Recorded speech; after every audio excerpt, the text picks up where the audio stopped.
కొందరు పెద్దలు ప్రాజెక్టుల దగ్గర ఫామ్ హౌస్లు కడుతున్నారని సీఎం రేవంత్ రెడ్డి అన్నారు. తెలంగాణ పోలీస్ అకాడమీలో నిర్వహించిన పాసింగ్ అవుట్ పరేడ్లో ఆయన పాల్గొన్నారు.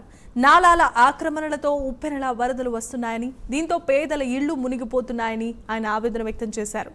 ఆక్రమణలు వదిలి గౌరవంగా తప్పుకోవాలని, లేకుంటే వాటిని కూల్చే బాధ్యత తీసుకుంటామని వార్నింగ్ ఇచ్చారు సీఎం రేవంత్.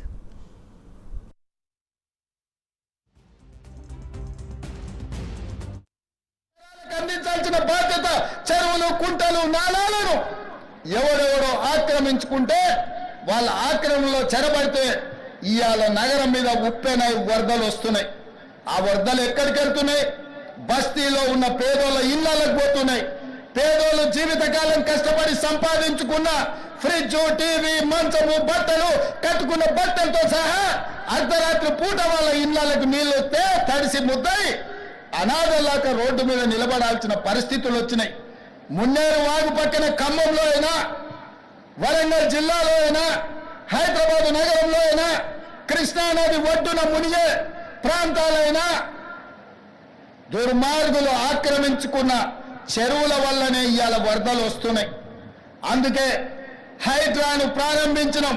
హైడ్రా స్పెషల్ టాస్కే ఈ చెరువులను ఆక్రమించిన వాళ్ళను చెరబట్టాలని, చెరబట్టిన వాళ్ళ నుంచి విడిపించాలని, అలాంటి వాళ్ళను అవసరమైతే చెరసాలకు తోలాలనేది నా ప్రభుత్వ విధానం. అందులో ఎంత గొప్ప వ్యక్తులున్నా, ఎంత మహామహులున్నా వాళ్ళు చెరువులను వదలక తప్పదు.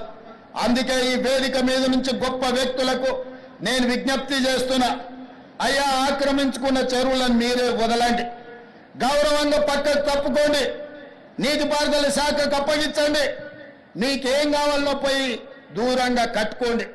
లేకపోతే ఉన్న పలంగా నేల మట్టం కూలుతాయి, కూలగొట్టే బాధ్యత నేను తీసుకుంటా.